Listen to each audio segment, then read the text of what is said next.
বেআইনি কয়লা পাচার মামলায় সশরীরে আদালতে উপস্থিত হলেন কুখ্যাত কয়লা মাফিয়া অনুপ মাঝি ওরফে লালা সহ তার একাধিক ঘনিষ্ঠ সঙ্গী। দীর্ঘ টালবাহানার পর অবশেষে বেআইনি কয়লা পাচার মামলার চার্জ গঠন হলো মঙ্গলবার। এদিন আসানসোলের সিবিআই আদালতে এই মামলায় অভিযুক্ত মোট 49 জনের বিরুদ্ধে চার্জ গঠন করা হলো। প্রাথমিকভাবে মোট 50 জনের বিরুদ্ধে মামলা গঠন করা হলেও মামলা চলাকালীনই একজন অভিযুক্তের মৃত্যু হয়েছে।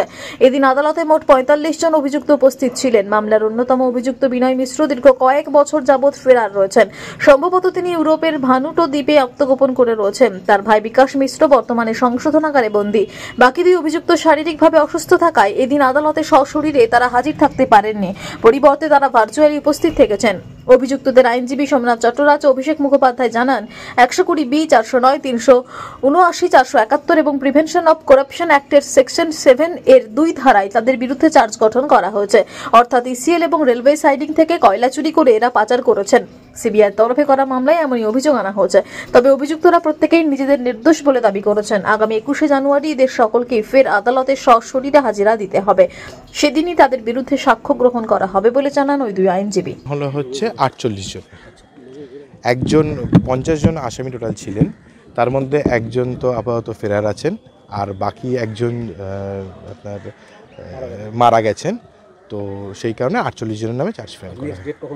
21শে জানুয়ারি। সেদিনকে সাক্ষ্য তো অ্যাকিউজদের না, সাক্ষ্য হচ্ছে সাক্ষী যারা আছে তাদেরকে সাক্ষ্য গ্রহণ করা হবে।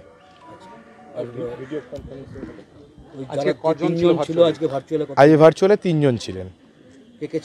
একজন ছিলেন বিকাশ মিশ্র আর 2 জন ইসিএল এর কর্মচারী ছিলেন। একজন জেল থেকে ছিলেন, বাকি 2 জন মনে হয় অসুস্থ। জজ সাহেব চেষ্টা করছেন, সিস্টেমের উপর ভরসা রাখতে হবে, দেখা যাক কি হয়। ফ্রেম হলো আজকে 48 জনের মধ্যে 3 জন ভার্চুয়ালি প্রেজেন্ট হয়েছিল, বাকি সবাই ফিজিক্যালি প্রেজেন্ট ছিল। চার্জ সবাইকে যার যে হেডে চার্জ সেটা রেড ওভার করা হলো, সবাই নির্দোষ বলেছে। এবং এরপর 21 জানুয়ারি এভিডেন্স ডেট ফিক্স হয়েছে। এভিডেন্সের কি অভিযোগ ছিল সাধারণত এদের? মেইন যেটা অভিযোগ 120B 409 379 471 আর প্রিভেনশন অফ করাপশন অ্যাক্টের সেকশন 7 আর 13(2) এইটা হচ্ছে মেন অভিযোগ সবার এগেইনস্টে। মানে কি করেছে এরা? অভিযোগ যেটা যে ইসিএল এবং রেলওয়ে সাইডিংয়ের যে এরিয়া সেখান থেকে কয়লা এক্সট্র্যাক্ট করে অসাধু উপায়ে সেগুলোকে ডিসপোজ অফ করেছে। এটা হচ্ছে মেন অ্যালিগেশন। সাক্ষীর লিস্ট তো বিরাট, কিন্তু নেক্সট ডেতে যেটা প্রসিকিউশন বলল যে 4 জন অ্যাকিউজডের রেসপেক্টে যে স্যাংশনিং অথরিটি তারা আসবে। প্রিভেনশন অফ করাপশন অ্যাক্টে প্রসিকিউট করতে গেলে স্যাংশন দরকার পড়ে। তো এখানে তো 48 চার্জ ফ্রেম হলো 48 জন এগেইনস্ট।